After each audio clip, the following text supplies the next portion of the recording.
lunch in The Big Finish as legendary as I've been led to believe?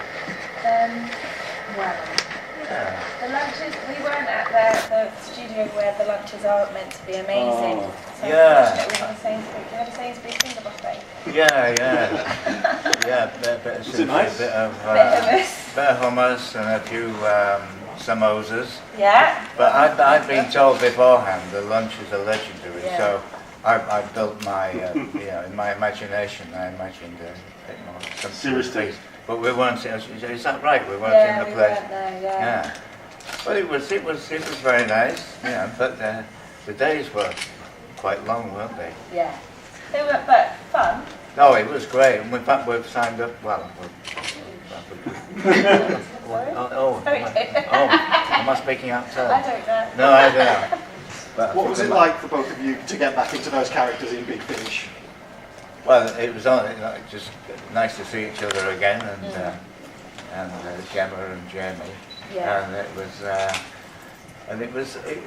I think we slipped back into it quite easily, didn't we? Really? Yeah, definitely. It's like visiting an old friend, wasn't it? Yeah. It just kind of came naturally, and especially when everyone was together, it just felt like the family was reunited. Yeah, it was really nice. Yeah, we were quickly back into insulting each other. Yeah, all the time. The mutual disrespect. It's called banter, David.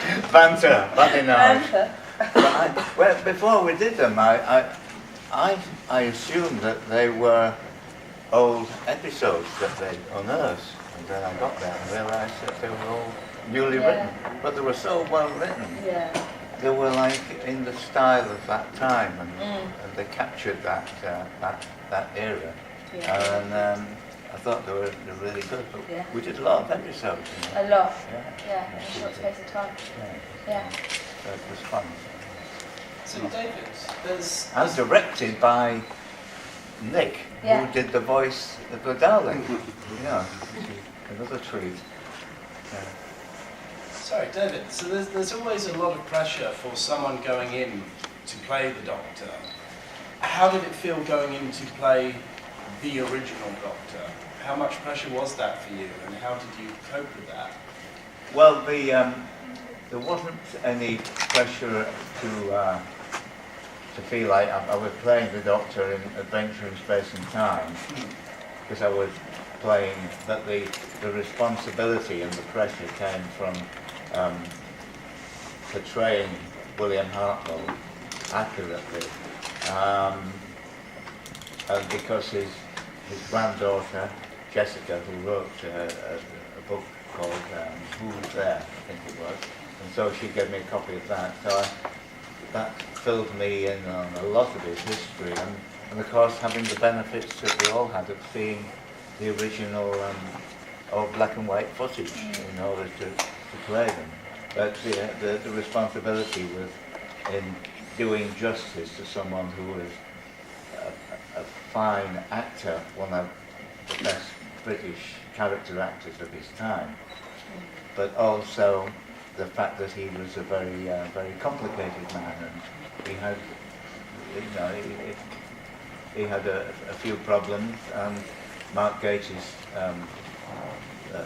thankfully, made him a completely rounded human being with all his virtues and his darker side,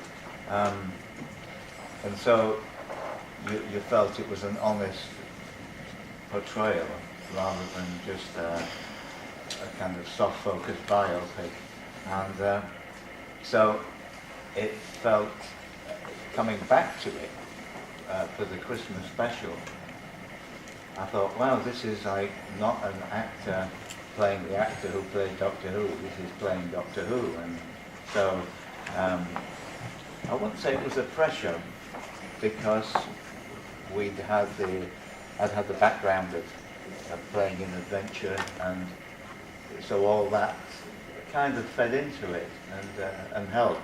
I think I would have found it difficult just playing the Doctor in the Christmas special without having done Adventure in Space and Time, which was one of the best, if not the best experience I've ever had, really. we did it in the conditions that they did it, more or less, didn't we, in a very short space of time. Yeah, and it was just super fun. Yeah, and it wasn't like any pressure to, we said we had fun along the way, and we got it done within the time. And mind you, now it's easier nowadays for actors to work on TV than it was in Hartnell's time, because as you probably know, they had no time for retakes or anything, and they had to negotiate those massive cameras and all those cables on the floor, and now we can just stop and say, sorry, can I pick it up from the previous line? It's messed up. It was more like a play then, wasn't it? Yes, and I should imagine the pressure of doing that, working in that way in the early 60s must have been enormous. And obviously, David, it's a special honour to be a part of Doctor Who, but it's especially nice, I guess, to be part of what you know going into it is going to be an important moment for this series. Yeah. I think fans obviously can't wait for Christmas, not just to say goodbye to Peter, but also to say hello to Jodie. Can you talk a little bit about what you think makes them both such very special performers and your experience being on set with them? Well, with Jodie, because we did, our paths didn't cross on the Christmas special, of course, but they did in Broadchurch, and as soon as I heard that she was doing it, I was really very surprised, but happily surprised, because I know that she's got this great depth as an actress, and well, anyone who saw Broadchurch saw the range she had, and not only that, just hanging out with her, you realize what fun she is, and she's always, up for a laugh. So she's got everything needed for playing the part. I think she'll be absolutely brilliant. I was very excited, so she was doing it. Peter? Peter was an absolute joy right from the word go, because I'd never worked with him before, but I'd met him briefly when he came to the set of Adventure in Space and Time. Yeah, we didn't know that he was the Doctor then. No, and he said he didn't either, but he did. He's a big fan, wasn't he? He was a big fan, yes, and I think I had a friend of Mark's, and so he just came in, and I think it was a while after that, he just found out himself, so he said it, and he got the part. But it was,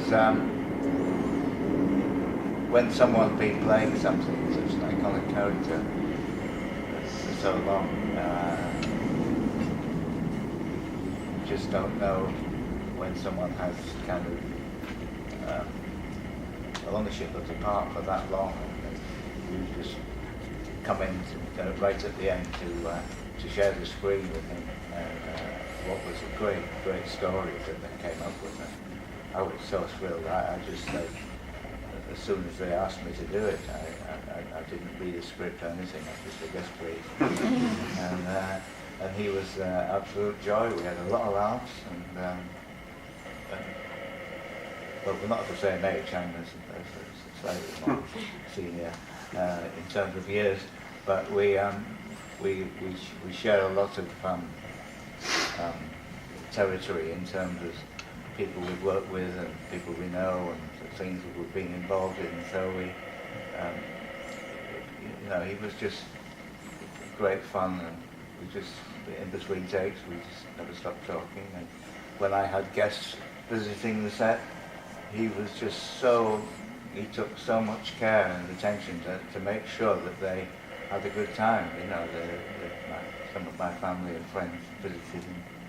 He would, he had quite a lot on his plate to learn, and but he would say, "Come and show me, let me meet your friends," and he chatted to them and did little sketches for them and said, "Have you seen the TARDIS? Have you seen my TARDIS?" And he just conducted a little tour, and when he should have been resting up, and he was an absolute gent. So, and I hope that's not the last time I'll work with him. So, Claudia. Working with Matt Smith's Doctor as well on Dinosaurs in a Spaceship. Because I really enjoyed you in that as well. Yeah. Well, I thought, I went into the studio on my first day on that, and there was this old TARDIS in the corner in the dark, and I thought, that's it, I had to go up and touch it and open the door and everything. And I thought that was going to be my Doctor Who experience, and little did I know that something else was lurking around the corner. But he was great fun. In fact, we flew out to it was San Diego together for a big Comic-Con there. And we were walking through the forecourt of the airport together at Heathrow, and there was a big display and a stand with a big picture of Matt. More than life size. And they were promoting the show, and we were walking through the concourse on the way to the gate, and he said, just a minute, and he walked over and he said, what's going on here then? And he said, oh, it's a Doctor Who thing that we're doing, and I hope you like it. And nobody he'd had a bit of a haircut for some other TV he'd done. But I mean, he was chatting to these people for quite a few minutes, and nobody clicked that he was. Claudia, did you get to spend any time with Caroline Ford when you were researching for the part? I had, before we started filming, I had a really long telephone conversation with her, where she just told me everything that she could possibly tell me. She's a really lovely woman. And then she visited the set a couple of times, I think. Yeah. To kind of see what was going on. If I had any other questions for her. So I got to chat to her quite a bit, which was really helpful. Thank you. David, do you think you'd be willing to come back to the TV series as the First Doctor at some point in the future if they asked you? Oh, if they asked me, yes. Like the hand off, I think it would be fine, yeah. So far, I'm very happy to be being involved in both things, as well as the dinosaurs, of course, but it's quite something you never expect in your career, something that you've watched when you were young and just never imagined you'd be involved in something so iconic. It's just let's say it's a late treat. So yes, if someone wanted to do that, I'd be very interested. Go on. David, what was the chemistry like between your Doctor and Peter's?